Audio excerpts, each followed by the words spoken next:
next speaker is Doc Paton. He's a postdoc in the same lab where I work, so thank you.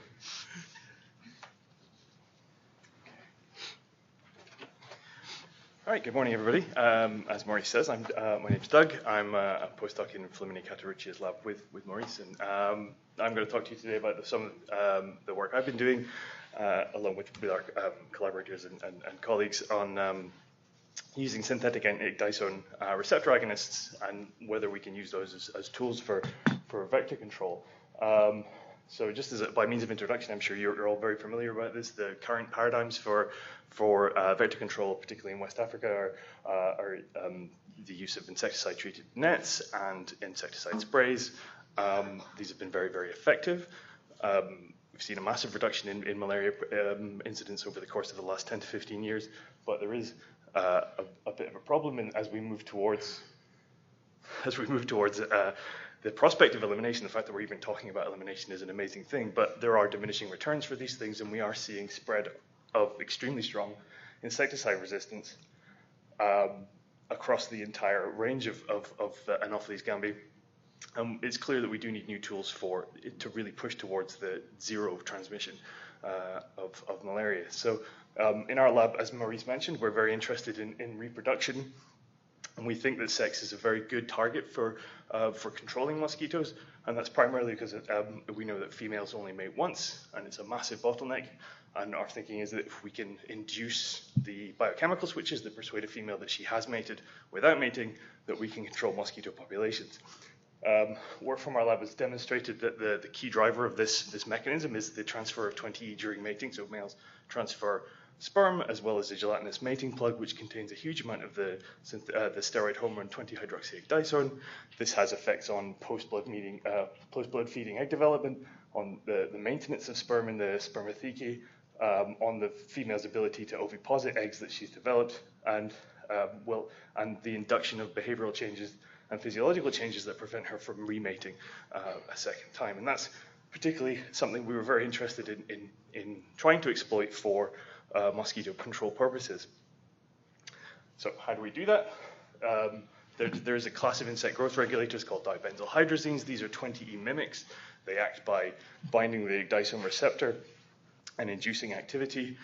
These are already registered for control of Lepidoptera in juvenile stages. They induce molting. Obviously, the other major biochemical effect of 20E is in juvenile stages during ecdysis, which is where it gets its name from. And so primarily we've been looking at the effects of this particular molecule, methoxyfenazide, which I'm just going to refer to as DBH for the rest of the talk. So the first thing we wanted to do is check whether we can induce mating refractoriness in the same way that 20E does with these molecules. So these are topically applied mosquitoes. We knock them down on ice and apply these chemicals to their thorax. We allow them to mate for 2 days, and then dissect them to see if there's sperm in the spermathecae. And what we see is that we have very, very strong dose response. So on the x-axis here we have a dose dependence series and the percentage of females that have mated. And we see a very strong reduction in the ability of those females to mate in mixed cages after exposures to DBH. So to start continuing on the theme, we know that 20E is important for other processes, particularly post-blood feeding. It's important for egg development, as Maurice has already mentioned. And so we wanted to look at whether we were having any additional effects on these females. So in this case, we looked at egg production post-exposure. Again, we exposed these mosquitoes to DBH, blood-fed them, and then dissected them, allowed them to oviposit in this case, and had a look at whether we were affecting egg production number. What we saw was actually a very, very strong reduction in the number of eggs that were being produced at height when these mosquitoes were exposed to high doses of DBH, which was potentially counterintuitive. Obviously, 20E is an important signaling molecule in terms of egg production. But when we look at ovaries 24 hours after exposure, what we see is, in the green channel here is tunnel stain, an apoptotic signal, fragmented chromatin. These are control exposed ovaries. There's no green signal at all in the ovaries after 24 hours. But after 24 hours in in the DBH-exposed ovaries, we see a very, very strong green signal indicating a lot of fragmented chromatin and apoptosis. And if we look at specifically individual follicles, what's interesting is that apoptotic signal is limited really to the primary follicle only. And in fact, the secondary follicle has actually increased in size. There's no apoptosis and is budded off from the germarium. So we're inducing a lot of different processes, one of which is obviously this apoptotic signal, which is probably explaining where the reduction in egg production is coming from. So having discovered these two effects, we've continued just trying to parse out some of the effects that these molecules were having. We had a look at survival. And so again, exposing mosquitoes, allowing them to just observing them over time. And again, what we see is another strong dose-dependent reduction in mean survival. There's a life-shortening effect, which is particularly obvious at later times where this is obviously important for malaria transmission.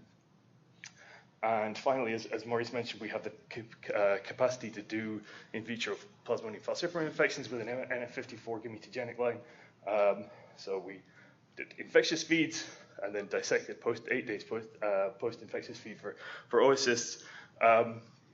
This was a bit interesting in that we didn't actually see a huge effect on intensity of infection.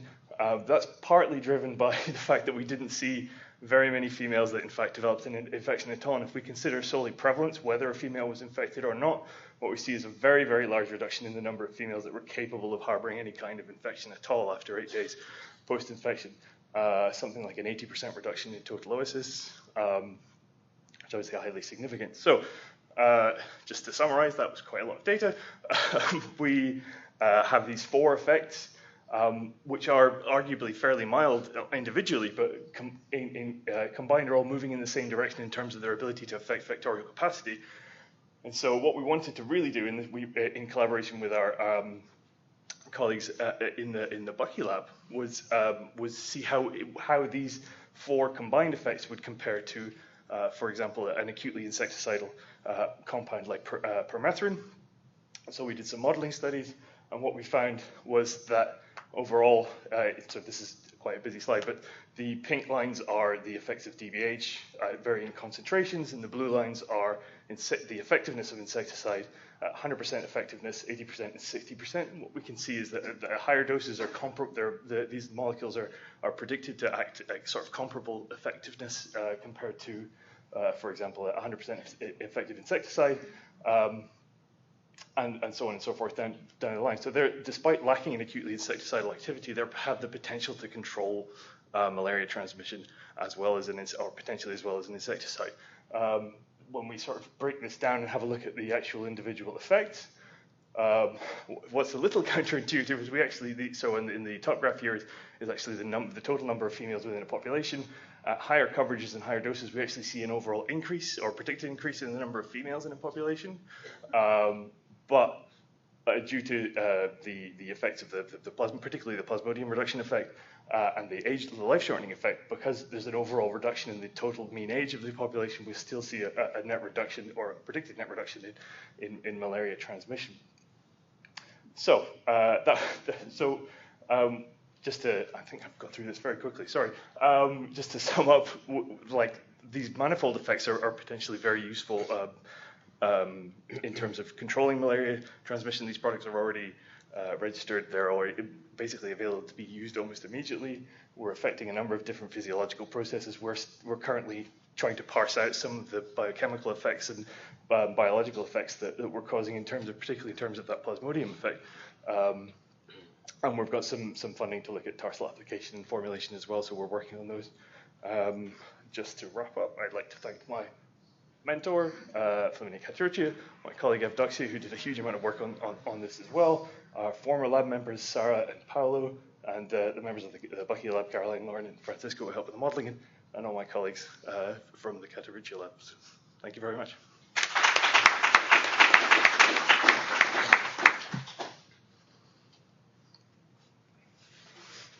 Any questions?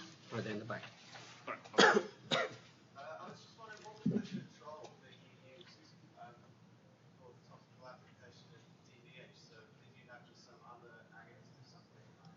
It was a diluent control, so it's the molecule soluble in acetone, and it was just acetone.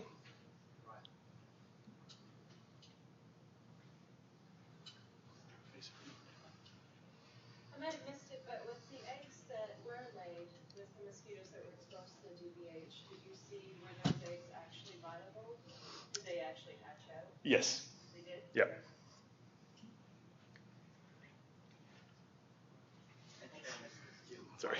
Would the mosquito population increase with UVH? That predicted increase is a result of basically as you reduce the number of eggs that individual females are producing, you increase the larval survival rate because of density dependent effects.